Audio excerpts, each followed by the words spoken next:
Efésios capítulo 2, verso 11 em diante.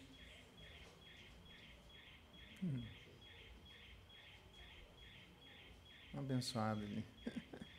Verso 11 em diante, a palavra de Deus diz assim: Portanto, lembrai-vos de que outrora vós, gentios na carne, chamados incircuncisão por aqueles que se intitulam circuncisos na carne por mãos humanas, naquele tempo estavam sem Cristo, separados da comunidade de Israel e estranhos às alianças da promessa, não tendo esperança e sem Deus no mundo.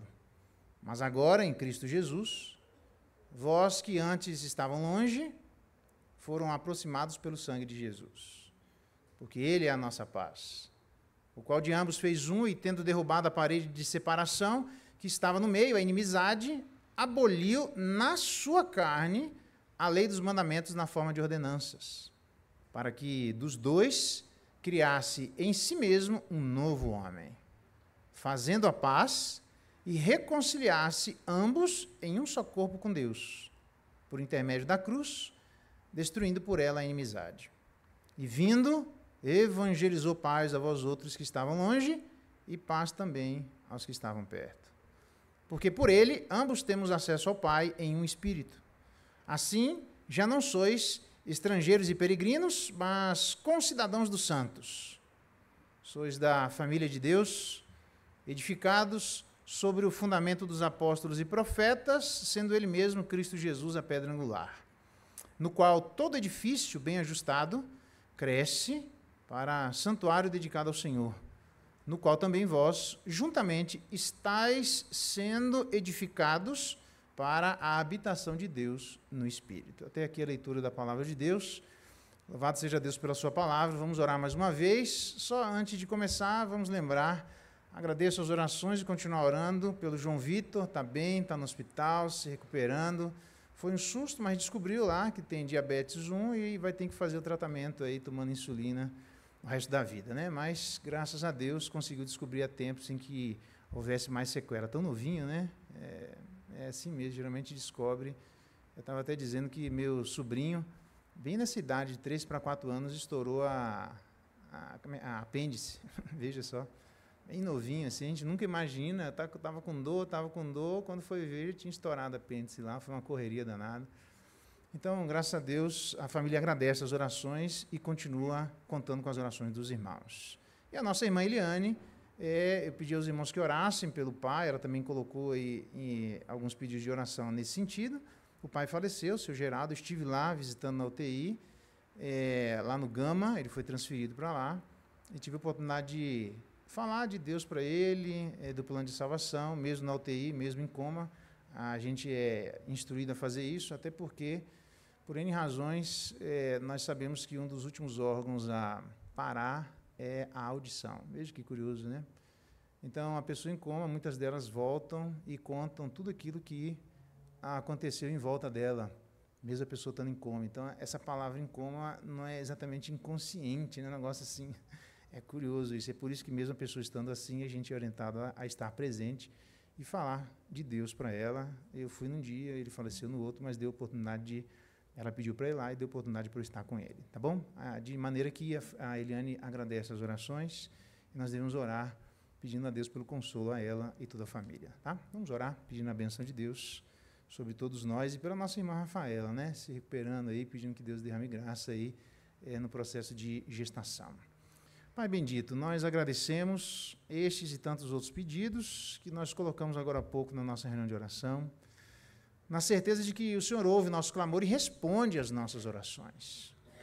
Obrigado pelo João Vitor, melhorando, louvado seja o teu nome, continua a pôr a sua mão sobre ele e sua família.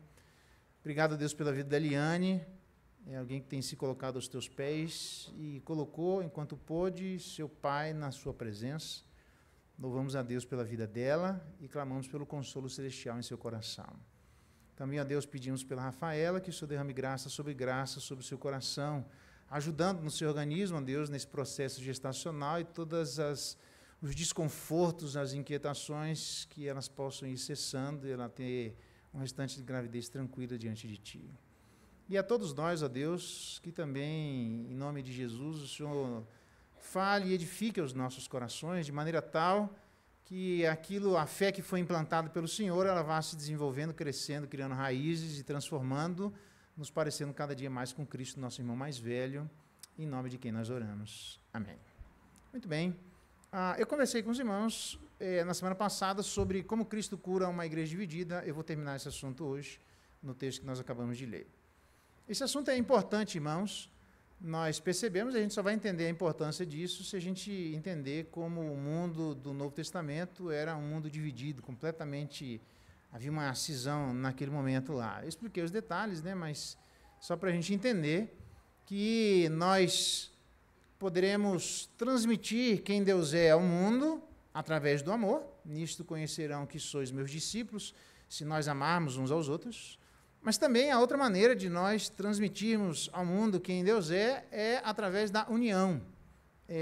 A palavra de Deus também diz, para que eles sejam um como nós, a fim de que todos sejam um, e como és tu, ó Pai, em mim e eu em ti, também sejam eles em nós, para que o mundo creia que tu me enviaste. Então, não só o amor, mas também a união. É uma das maneiras, talvez deixada a segundo plano, por N razões, pelas igrejas de maneira geral, onde a gente se concentra no amor e esquece da união.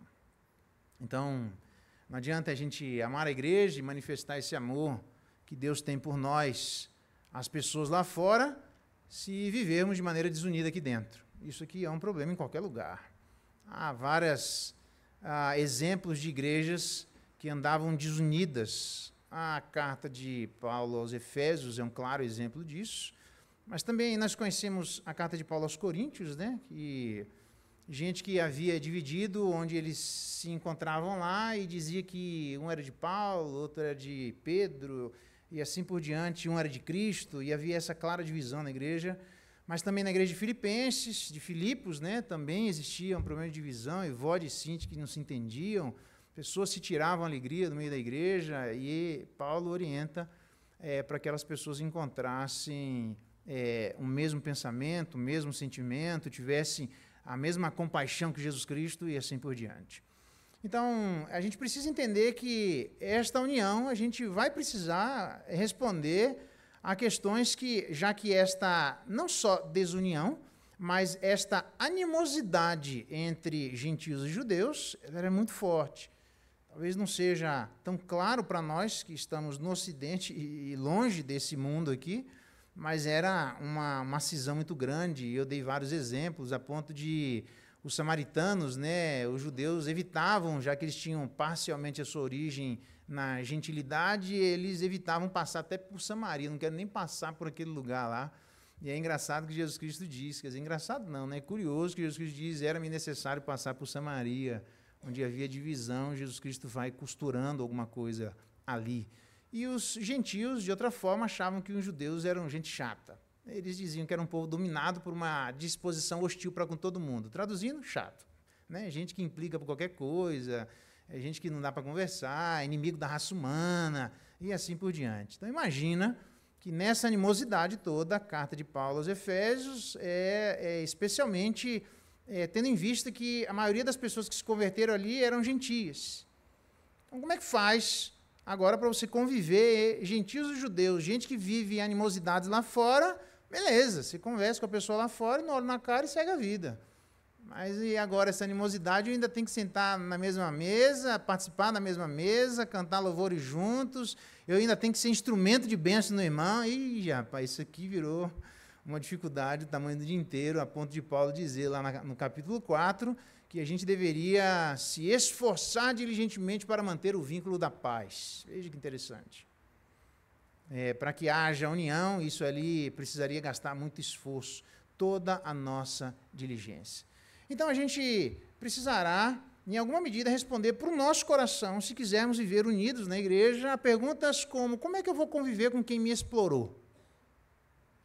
Ou, se você quiser colocar no presente, como é que eu vou conviver com alguém que pretende me explorar?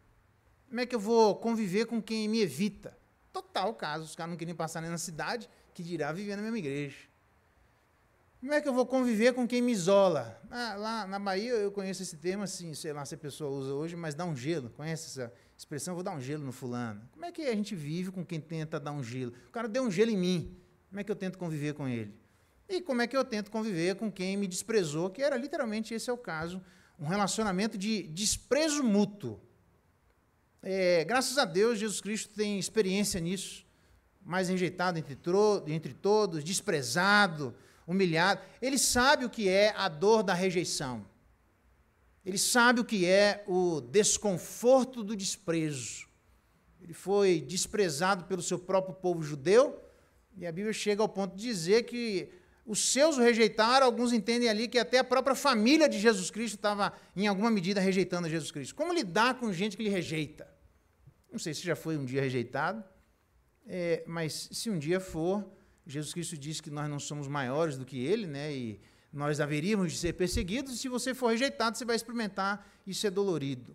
A ponto de, eu já contei essa história, mas no início do Brasil Colônia, quando alguns escravos escapavam e eram capturados, eles eram jogados em verdadeiros buracos para deixar ali para morrer. Eram desprezados. E aqueles que sobreviveram contam que quem estava embaixo ouvia quem estava em cima, mas quem estava em cima não ouvia quem estava embaixo. E eram conhecidos esses lugares no Brasil como túneis do esquecimento. E quem despreza tenta esquecer o outro. E ele mostra que as pessoas ali sofriam pela maior dor que alguém pode sofrer, que é a dor da solidão. A gente foi chamado para uma família e, de repente, você está sendo rejeitado pela própria família. Você está sendo chamado, introduzido pelo próprio Deus, o dono da família, nessa família, foi adotado por ele, todos pelas mesmas razões, e, de repente, você se sente isolado e o isolamento traz essa dor e essa inquietação de eu escuto o que as pessoas dizem, mas as pessoas não escutam o que eu digo. Como é que você vive quando a sua voz não é ouvida? Já parou para pensar nisso? Como é que você se relaciona com as pessoas quando a sua voz não é ouvida? A tendência de muitos é começar a gritar, cutucar, começar a espernear, fazer, de alguma maneira, chamar atenção para tentar ser ouvido por alguém. Para você ter uma noção como isso é de um tamanho tão grande, nas minhas andanças por aí em Marte, uma vez eu atendi uma pessoa lá em Marte, que dizia, lá em Marte tem uma praça pública assim, em Marte, que a pessoa dizia que ela queria passar mal na praça pública, só para poder alguém atender essa pessoa e ela poder conversar com alguém. Se sentia tão desprezada, tão sozinha, tão solitária, ninguém ouve a minha voz, que o único jeito de alguém ouvir a minha voz é eu estribuchar sem ter nada, fingir que estou passando mal para ver se alguém vem me socorrer, para ver se alguém quebra esse muro de separação para tentar conversar comigo. Será que a gente precisa fingir passar mal na igreja para alguém conversar com a gente? Será que a gente precisa mesmo clamar desse jeito pelo carinho e pela atenção dos nossos irmãos? Eu penso que o texto que nós acabamos de ler nos dá algumas razões de como é que o próprio Cristo cura isso na igreja. Algumas delas eu dei na semana passada, a primeira delas através da construção de um novo homem, nós vimos ali, onde ele diz, no verso 15, criasse em si mesmo um novo homem. É literalmente um novo homem, nova categoria e um novo conteúdo. Ele está criando um homem completamente diferente, porque o antigo não dá mais. Quando nós nos convertemos, Deus literalmente coloca o seu Espírito no nosso coração e nós nos tornamos pessoas totalmente diferentes. Pelo menos os convertidos são assim, pessoas completamente diferentes. Não porque eles querem, é porque Deus mesmo fez isso em nós. Como é que ele fez? Nós vimos aí, na semana passada, no verso 14, ele derrubou o muro de separação, literalmente jogando fora e quebrando. Então tem gente que tenta construir aquilo que ele quebrou, abolindo na sua carne aqui a lei cerimonial, onde ele anulou, tirou as hostilidades advindas da eventual manutenção da existência da lei cerimonial e a nossa incapacidade em cumpri-la. Ele reconciliou consigo mesmo é uma reconciliação corporativa total e completa. Como é que nós vivemos? Se Deus nos reconciliou completamente, como é que eu vou viver não reconciliado com alguém? Isso é totalmente estranho. Por isso que é o novo homem. Porque o velho homem não consegue. O novo homem consegue. E ele, para mim o termo mais forte que aparece, diz aí no verso 16, destruiu por ela a inimizade. A palavra destruir é literalmente de onde vem a palavra matar. Jesus Cristo, a mesma cruz que matou Jesus Cristo, foi usada por Jesus Cristo para matar a inimizade, a indiferença e as coisas que foram construídas pelo ser humano para nos distanciar. Por exemplo, entre judeus e gentios. Muito bem, nós vimos com detalhes isso na semana passada. Mas não só construindo um novo homem, mas também uma nova mensagem. Nós vimos no verso 14, Jesus Cristo é a nossa paz. Nós vimos no verso 15, Jesus Cristo fez a paz, no finalzinho ali. E nós vimos no verso 17, ele evangelizou a paz. Então, com esta nova mensagem, a mensagem da paz, isso é o reino de Deus, não é comida nem bebida, mas alegria e paz. Então, se nós, agora justificados, temos paz com Deus, porque há um coração pacificado, é por essa razão que eu consigo levar a pacificação da qual eu mesmo desfruto. E nós vimos isso. Por exemplo, quando o próprio Jesus Cristo diz no Sermão do Monte, na verdade é o Estudo do Monte, né? Quando ele fala que bem-aventurados são os peace of makers, que são os fazedores da paz, os construtores da paz, porque deles é o reino dos céus. Então, a gente sabe se a gente é este novo homem, a gente sabe se a gente tem esta nova mensagem, se onde existe confusão, a gente vai lá e diminui a confusão. Se onde existe mágoa, a gente vai lá e, através da paz, a gente leva o perdão e coloca a paz. Onde existe inquietude, quando a nossa presença chega, passa a existir a quietude, a mesma de Jesus Cristo, quando o mar se inquietava e eles diziam, nós vamos morrer. Parece que é a sensação que alguns têm quando estão na igreja. Um verdadeiro mar agitado. E Jesus Cristo está, aquieta-te, emudece. E as pessoas perguntam, quem é esse? Que até o vento e o mar lhe obedece. É aquele que é chamado de o príncipe da paz. É aquele que vem reinar para trazer a paz. É aquele que vem num cavalo branco trazer a paz para cada um de nós. E nós, como seus irmãos, mais novos, cada dia mais parecidos com ele, devemos, então, sermos estes que experimentam esta paz, mas também devemos ser estes que evangelizam, arautos da paz e não arautos da confusão, arautos da paz e não arautos da inimizade, pregadores da paz e não pregadores da divisão. Porque Jesus Cristo veio no mundo dividido para fazer um povo só, uma nova humanidade. Continuando, então hoje nós veremos, ainda que de forma resumida aqui, no verso 18 a 22, uma nova igreja que eu disse a vocês. Ele coloca vários argumentos.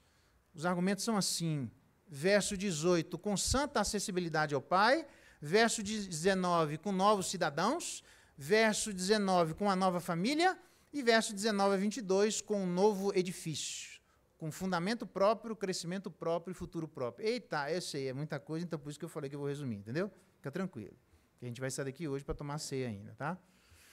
Mas a ideia é que, no verso 18, eu jamais poderia passar por cima desse versículo, onde as pessoas dizem que não tem a presença da Trindade na Bíblia, é estranho, porque aparece ali Pai, Filho e Espírito Santo. A gente geralmente fala de Pai, Filho e Espírito Santo no batismo de Jesus Cristo, quando ele vai exercer seu ministério terreno, mas aqui também aparece no verso 18, quando ele diz, porque por ele, por Jesus, ambos temos acesso ao Pai em um só Espírito.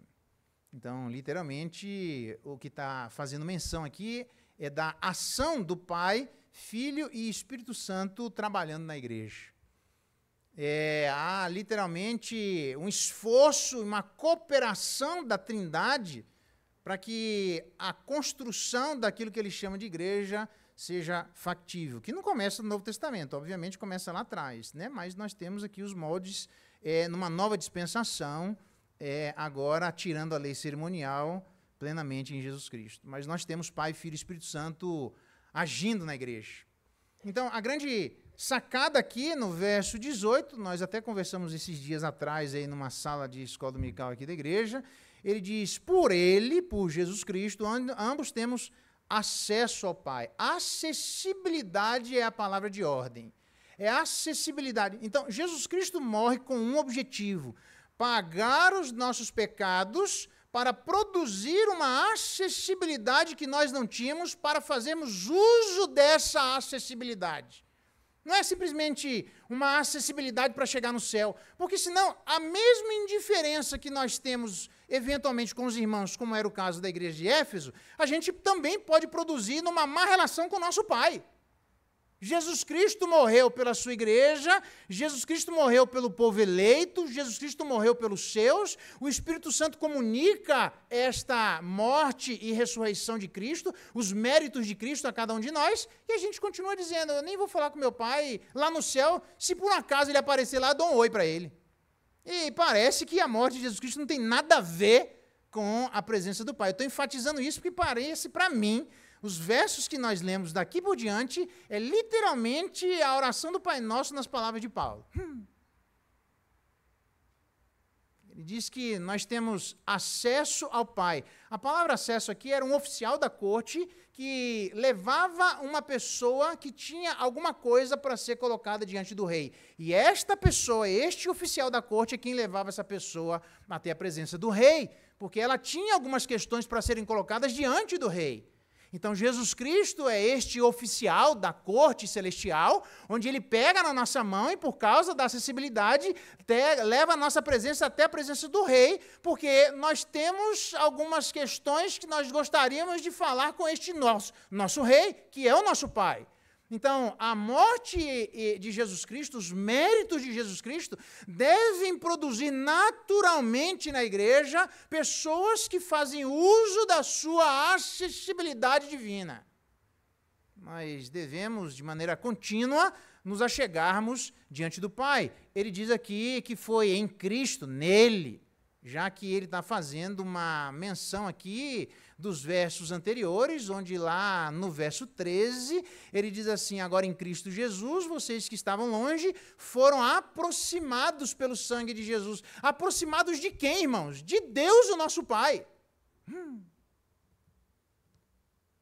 É estranho, eu confesso, eu acho estranho, quando alguém já de cadeira de algum tempo na igreja, nas minhas andanças por aí em Marte, eu digo, fulana, pode por gentileza, numa escola dominical, orar o nosso Pai, conversar com o nosso Pai, nos conduzir a Deus numa oração? Ela orou, mas depois eu tive que ouvir, se o senhor pedir mais uma vez para orar depois da escola dominical, no momento da escola dominical, para falar com o nosso Pai, eu nunca mais venho nessa igreja. Eu falei, vem cá, é sério isso? É sério que você está tendo dificuldade de conversar em público com o seu pai?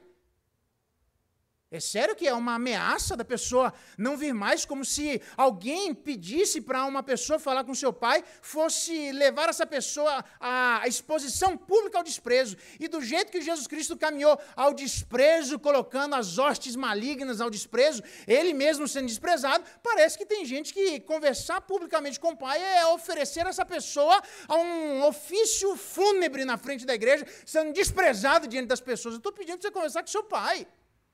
Jesus Cristo veio como esse oficial da corte para isso. E é por isso que o Espírito Santo está aqui. Porque você diz, pastor, eu não consigo. E eu vou dizer para você, nem eu, irmãos. É porque o Espírito Santo que esteve com Jesus Cristo, desde o nascimento, desde a concepção, os 12 anos de idade, no exercício do seu ministério terreno, quando ele foi entregue na cruz do Calvário, quando ele ressuscitou, estando à direita de Deus Pai, ele diz, eu mando o mesmo Espírito que estava comigo, porque eu só fiz as coisas que eu fiz cheios do Espírito Santo de Deus, e vocês só conseguirão fazer as coisas que eu fiz também na face da terra, se vocês forem cheios do Espírito Santo de Deus. É por isso que ele diz que nele, em Jesus Cristo, Cristo, nós conseguimos ter acesso ao Pai no Espírito. É o Espírito que habita no meio da igreja, é o Espírito que habita no nosso coração, é esse Espírito que dá santidade à igreja, é Ele quem nos dá as condições para fazermos aquilo que sozinho nós jamais conseguiríamos fazer. É somente pelo Espírito, irmãos, sozinho não dá conta. É por isso que o Pai está envolvido na nossa regeneração e na nossa salvação de maneira geral. O Filho está envolvido na nossa regeneração e justificação. O Espírito está envolvido, que é aquele Espírito que dá capacidades. É aquele Espírito que dá orientações. É aquele Espírito que dirige, que ilumina, que abençoa, que dá a nós aquilo que nós não temos. Por isso que quando nós conseguimos, a Bíblia chama isso de fruto é do Espírito, não é fruto meu e nem seu. Veja, eu preciso do fruto do Espírito para falar com meu Pai. Então, qual é a reunião de oração que deve existir na vida da igreja? Tantas quantas forem possíveis. Mas se não existir, qual é a dificuldade? Nenhuma. Porque é através do sangue de Jesus e é através do Espírito Santo que nós temos acesso e capacitação dada por Deus para conversarmos com o nosso Pai, aquele que antes nós éramos quebrados, aqueles que antes nós não conversávamos, antes nós éramos brigados, antes nós não queríamos nem olhar na cara. Por que é que nós conseguimos, então, cheios do Espírito Santo, nos aproximar do Pai? Porque pelo Espírito Santo nós não mais nos odiamos. Pelo Espírito Santo não mais nos hostilizamos. Pelo Espírito Santo, não mais estamos em guerra nem com Deus, nem com ninguém. Pelo Espírito Santo, nós não mais ficamos distante do nosso Pai. Pelo Espírito Santo é que nós chegamos à presença dEle. E por que alguém poderia não chegar à presença do Pai se em Jesus Cristo nós somos aproximados? Se em Jesus Cristo diz que Ele é a nossa paz, no verso 15 Ele fez a paz, no verso 17 Ele evangelizou a paz, no verso 16 Ele destruiu a inimizade, e no verso 18, agora, diante de tudo isso que Ele fez, Ele, Jesus, com toda essa pacificação produzida, por que ainda assim, eventualmente, nós temos dificuldade de chegar diante do nosso Pai? Só tem uma razão, irmãos: consciência pesada. A Bíblia fala que o sangue de animais e de touros não é suficiente para purificar a nossa alma da consciência pesada.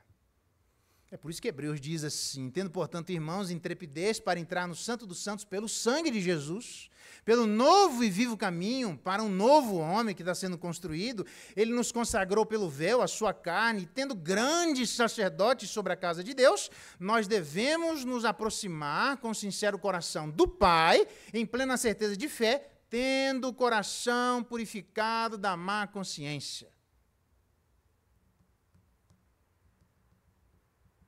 Uma das armas mais poderosas que existe entre marido e mulher é olhar no olho. Porque quando a gente deve, a gente não consegue olhar no olho. Quando a gente tem a consciência pesada, Jesus Cristo tem aquele momento em que a prostituta estava lá: vamos matar, né? Vamos apedrejar. E Jesus Cristo diz: quem não tem pecado, atira a primeira pedra. E diz o texto que dos mais velhos, não importa a geração, mas diz o texto que pessoas largaram as pedras, uma a uma, e foram embora por causa da consciência pesada. A consciência pesada faz com que a gente não tenha coragem de olhar um na cara do outro.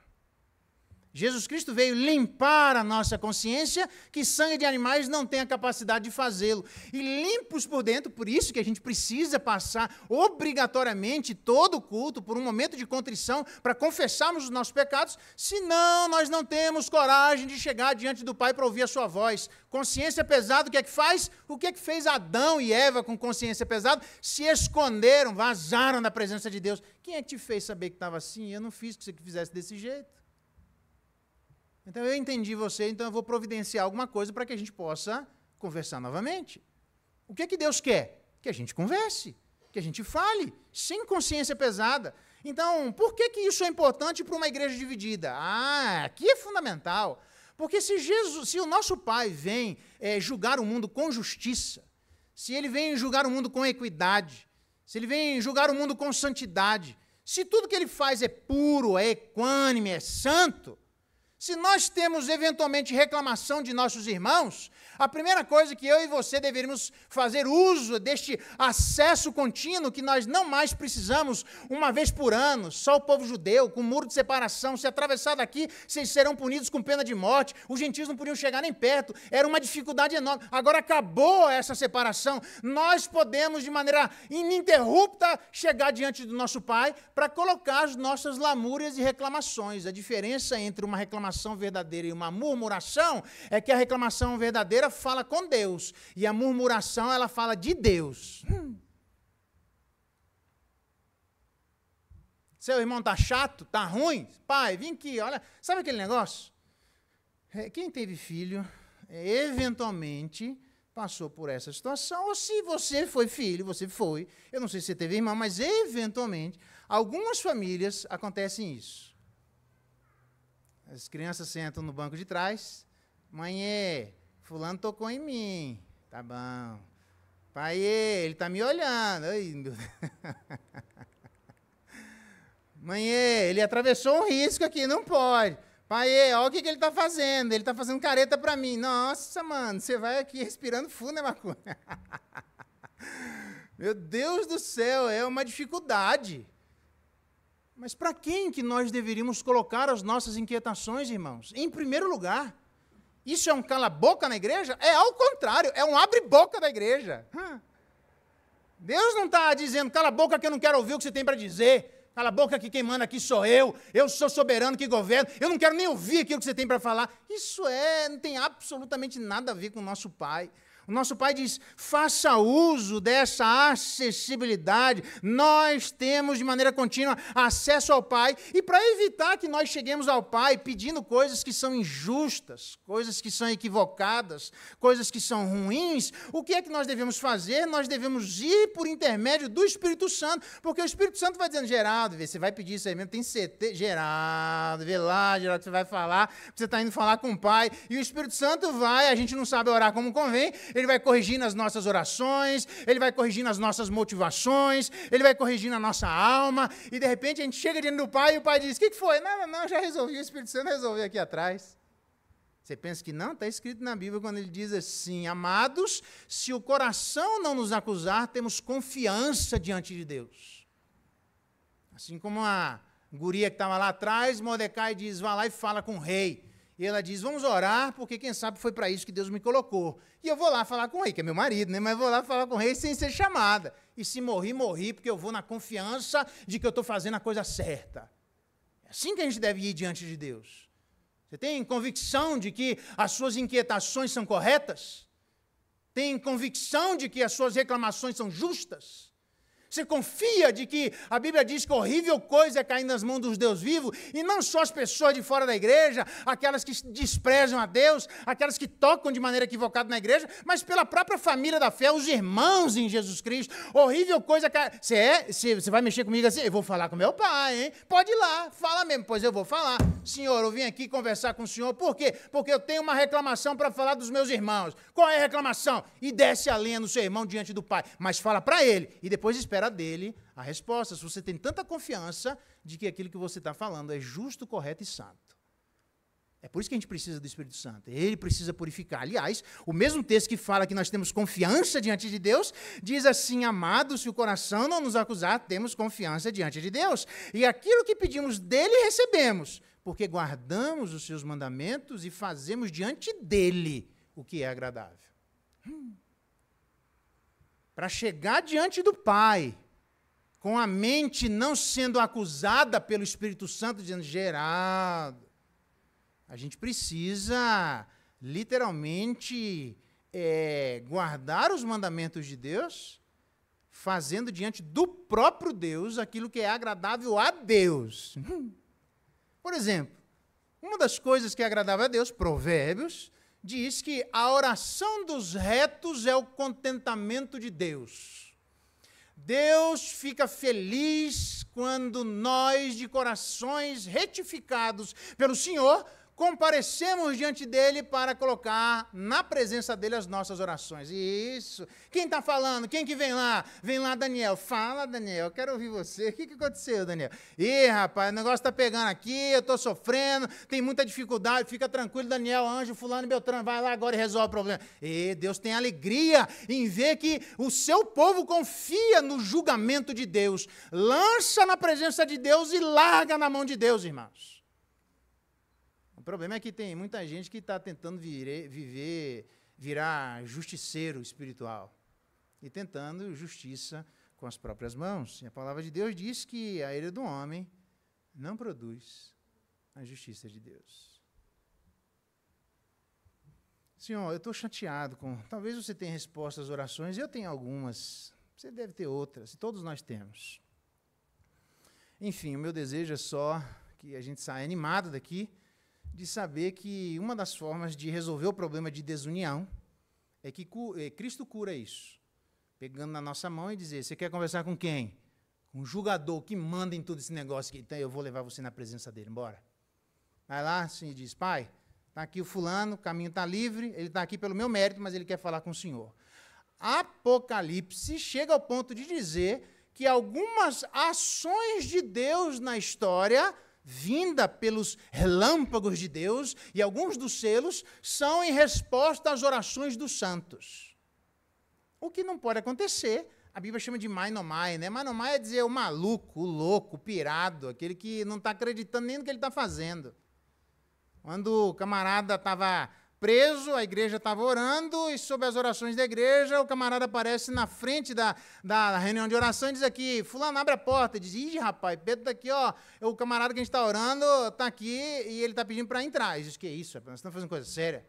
Presta atenção, nós estamos orando aqui, uma reunião de oração séria. Não, mas ele orou aqui, nós estamos aqui, Deus respondeu. Que isso, rapaz, você é blasfemo, mai não mai. Ele chama aquela guria que veio falar de mai. É de louco pirado, quando na verdade quem chama aquela guria de louco pirado eram os verdadeiros loucos e pirados. Machado de Assis ainda vive. Eita. Então veja, o que não pode acontecer é isso. A gente colocar diante de Deus e nem acreditar que as nossas próprias orações estão sendo ouvidas e as respostas das nossas orações cheguem até nós. E sequer, não só isso, mas também o próprio Zacarias, homem piedoso. Incredulidade esperando as respostas às orações acontece até com gente piedosa, irmãos. Diz o texto que eles obedeciam à lei, era um casal piedoso. E o anjo aparece diante dele, mas eram velhos. Já não tinham filhos.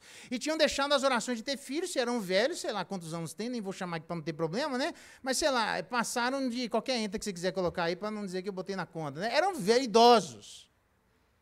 Então, eu imagino que ali eles já deviam ter deixado as orações dele que eles tinham colocado lá atrás há mais de 20 anos. E o anjo chega diante dele e diz assim, a sua oração foi ouvida. Ei, que isso? Está brincando comigo? Eu falei, rapaz, você está achando que eu estou aqui para brincadeira, velho? Eu vim jogar Joaquim Pô com você? Não, eu sirvo diante de Deus, meu amigo. Não é negócio de brincadeira. As suas orações foram ouvidas, nem você está acreditando na resposta às orações. Às vezes, a maior incredulidade que existe é de cada um de nós, quando não tem resposta às nossas orações no momento, exatamente no momento em que nós oramos. Deus, às vezes, no tempo dele, vem responder. E entre uma oração de Daniel, só para você ter uma noção, a gente precisa aqui, eu vou parar aqui. Tá bom, é bastante tempo aqui, né? Já gastei 40 minutos aqui. Antes de você ficar preocupado, fica tranquilo, irmão. Daniel, só para você ter uma noção, para a gente fazer conta, entre uma oração e outra, que Daniel passava 3 vezes por dia orando, como ele costumava fazer, Deus não havia respondido às orações de Daniel por mais de 50 anos, irmãos. Se tem um cara que eu quero conhecer quando chegar no céu, eu nem tenho com pressa, você pode ir na frente, mas fica tranquilo. O dia que eu chegar lá, se tem uma pessoa que eu quero conhecer, Daniel, como é que o camarada consegue orar, como costumava fazer, 3 vezes por dia, confiando que Deus estava ouvindo as suas orações, 50 anos, irmãos. de maneira ininterrupta, um homem perseverante em oração, porque ele sabia que Deus estava ouvindo. E se ele não respondeu, eu não sei porquê, eu não quero saber e não tenho raiva de quem sabe. Mas Deus tem as suas razões, os seus propósitos para não responder. Eu vou continuar, eu estou vivo, eu vou continuar de maneira ininterrupta diante de Deus, colocando as minhas orações, mas tudo diz respeito ao contrário às orações de Daniel. Mas eu vou continuar orando. 50 anos depois, as orações de Daniel são respondidas, e aí um dia que a gente pregar em Daniel, a gente vê lá o que Daniel fez com a resposta que Deus... Dá a impressão que a resposta de Deus a Daniel, se fôssemos nós no lugar dele, jamais teríamos eventualmente a reação que Daniel teve de uma resposta tão demorada assim. Mas Daniel era homem o suficiente, crente o suficiente, para acreditar que depois de tanto tempo, o seu acesso ao Pai não foi inútil. Só um verdadeiro homem faz isso. O verdadeiro homem que eu estou falando é uma nova criação nesse sentido, entendeu? Só uma nova criação, só um crente em Jesus Cristo faz isso. É capaz de entender que o nosso tempo diante de Deus não é inútil, não é jogado fora. Nós não estamos falando palavras ao vento. Deus não está ocupado demais para ouvir as nossas orações. Ele está absolutamente atento àquilo que cada povo, cada um dos seus filhos coloca de maneira contínua na sua presença. A caixa de e-mail celestial não vai bugar e nem vai dar cheio demais e nem vai ser como de guerra. Eu estou ouvindo gente demais me perguntando, nem sei como é que eu respondo, que é gente demais falando. Deus é o Deus Todo-Poderoso. E eu te pergunto, quais das nossas questões nós já deixamos de lado faz muito tempo? Porque talvez nós não façamos uso de termos acesso ao nosso Pai pelo Espírito Santo. Tem que aparecer na vida da igreja, independentemente da programação da igreja, independentemente do meu pai, da minha mãe, independentemente do meu marido, da minha esposa, da liderança da igreja, do pastor. Não interessa aquilo que vai acontecer. Eu sozinho vou chegar diante de Deus, porque nada pode me impedir de chegar na presença do Pai. Eu tenho livre acesso para chegar diante de meu Pai, irmão.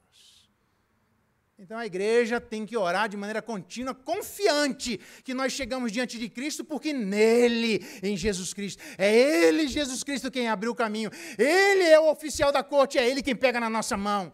Aí tem gente que diz assim, mas não temos, meu marido não ora, não vou orar, meus filhos não oram, não vou orar, meu pai não ora, não vou orar, a igreja não ora, não vou orar. Irmãos, é Cristo quem abriu o caminho, não fomos nós. E a gente deve chegar na presença do Pai baseado em Cristo. Todo dia, sabendo que as nossas orações são ouvidas e são respondidas no tempo dele, mas muitas dessas orações serão respondidas na história, ou como diz o reverendo Marconi, no chão da história. Não é assim, Marconi, você fala? No chão da existência, no chão dos problemas reais. Deus, eu não aguento mais olhar na cara do fulano, porque ele tem um problema, tem alguma dificuldade. O fulano ali, ele está olhando para a minha cara, ele atravessou, ele encostou o dedo em mim, tem alguma dificuldade. Eu quero apresentar essa pessoa diante do Senhor. Ore a Deus pelos seus irmãos. E se você acha que seus motivos são justos, coloque todos eles diante de Deus Pai, movido pelo Espírito Santo. A igreja, que é a igreja verdadeira, é uma igreja que ora. Não me interessa as circunstâncias que nós vivamos. Igreja que é igreja, crente que é crente que faz uso do acesso ao Pai. É por isso que eu disse que, para mim, essa é a oração do Pai Nosso, nas palavras de Paulo. Porque a primeira coisa que Jesus Cristo diz para ensinar-nos a orar é Pai Nosso. Tem mais, mas depois a gente vê isso. Vamos orar. Pedir que Deus nos abençoe. Eu estou animado, porque se deixar aqui eu vou falar sem parar, né? Então, para não ter problema, fica tranquilo. Eu não podia seguir. A nova igreja é uma igreja que tem santo acesso ao Pai. A igreja presbiteriana do Cruzeiro deve ser uma igreja que ora, porque tem santo acesso ao Pai. O que impede da igreja orar? Nada. E o que impede da igreja orar mais? Nada. De repente a igreja ora, tem, né, suas programações, suas... mas eu queria orar mais. Ué, ora, irmão. O que está te impedindo? Vai mais diante do Pai. Ele vai gostar. Fulano de novo aqui, e aí, vamos conversar? Vamos, opa, legal. Vamos fazer uso. Para colocar numa igreja dividida. Veja, pense, eu fico imaginando as orações dos judeus e dos gentios. Só eram orações diferentes porque era um novo povo, uma nova humanidade. Criado em Jesus Cristo, um novo povo, uma nova humanidade.